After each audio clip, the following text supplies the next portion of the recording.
दिल्ली विधानसभा चुनाव नज़दीक है और वहाँ कांग्रेस और आम आदमी पार्टी एक दूसरे के आमने सामने आ डटे हुए हैं।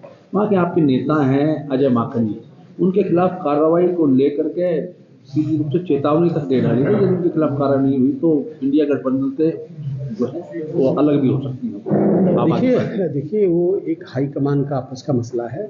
और जहाँ तक दिल्ली चुनाव की बात है, कांग्रेस पार्टी मजबूती से अपने कैंडिडेट उतार के इलेक्शन को लड़ रही है।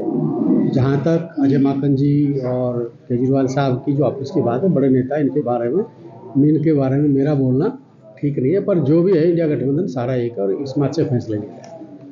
किसान आंदोलन चल रहा है, खन्नौरी बॉर्डर पर डल्लेवाल जी डटे हुए हैं, आमरण अनशन किए जा रही है, हालत खराब होती जा रही है। उसके बावजूद भी ना तो पंजाब सरकार, ना केंद्र सरकार, ना हरियाणा की सरकार कोई सुनवाई कर रही है। इसको लेकर क्या? देखिए मैं इस बात से बड़ा चिंतित भी हूँ। और जय जवान जय किसान का नारा देने वाले लोग, गवर्नमेंट ने कोई ना कोई, चाहे वो सेंट्रल गवर्नमेंट है, चाहे हरियाणा गवर्नमेंट है, चाहे पंजाब गवर्नमेंट है, किसान भाइयों के साथ मिलके उसका कोई ना कोई समाधान करना चाहिए, कोई ना कोई रास्ता निकालना चाहिए। जब उनका अनशन ख़त्म करवाया था, जब उनका एजिटेशन ख़त्म करवाया था, तो हमारे आदरणीय नरेंद्र मोदी जी, हमारे देश के प्रधानमंत्री, हमारे प्रधानमंत्री हैं, उन्होंने जब वादा किया था कि MSP लागू करेंगे, तो क्यों नहीं कर रहे?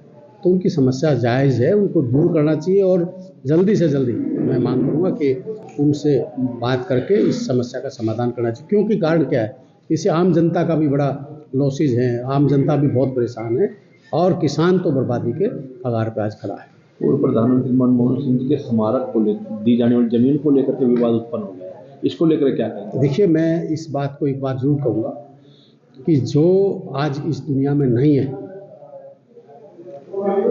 और वो ऐसी शख्सियत जो 10 साल देश के प्रधानमंत्री रहे, 2 बार RBI गवर्नर रहे, मंत्री रहे, वित्त मंत्री रहे, और इस समय राजनीति करना और उनको ज़मीन ना देना, ये कहीं ना कहीं एक, मैं तो कहता हूँ देश का भी अपमान है, कौम, और ये तो इनकी आदत है। पर मैं तो पूरी देश की एक जात, एक धर्म, एक कौम को मानता हूँ। और वो देश के सर्वोत्तम प्रधानमंत्री रहे, जिन्होंने एक पढ़ाई लिखे इंसान की, जिसे कहते हैं कि चलती फिरती अगर कोई यूनिवर्सिटी थी तो वो डॉक्टर मनमोहन सिंह जी थे, हमारे प्रधानमंत्री जी। और वो जो मैं मानता हूँ कि वो अच्छा नहीं किया, वो अच्छा। तो क्या मानते हैं कि भाजपा सरकार, केंद्र की भाजपा सरकार जानबूझकर ऐसा कर रही है? तो ये बगैर पूछे हुआ है, आप बताओ।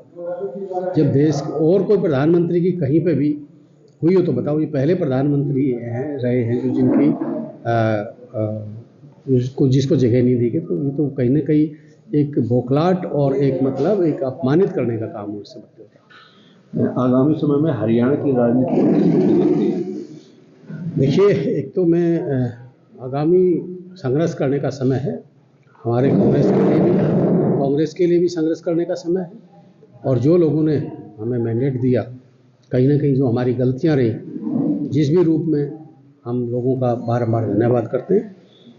जो बनी बनाई गवर्नमेंट, कहीं ना कहीं हम ये मानते हैं कि हमारी कोई ना कोई कमी रही होंगी, जिसकी वजह से हम वो कामयाब नहीं हो उसके। पर हम रोड से लेकर विधानसभा तक, चाहे वो गरीब की बात है, चाहे मजदूर की बात है, चाहे किसान की बात है, चाहे युवाओं की बात है, चाहे किसान की, हर उस वर्ग की आवाज़ को मजबूती से विपक्ष के नाते मजबूती से उठाएंगे। जहाँ तक अभी मैं आपको एक चीज़ जरूर कह रहा हूँ कि ये जो है बात करते हैं आज भय भ्रष्टाचार मुक्त प्रशासन की, आज पूरे प्रदेश में भय भी है, भ्रष्टाचार भी है, हर चीज़ पूरे प्रदेश में चरम सीमा पे है। और बेरोजगार युवा, जो बेरोजगारी, आप यहाँ बैठे MBA तक के लड़के 16-16 हज़ार की नौकरी करने पर मजबूर हैं।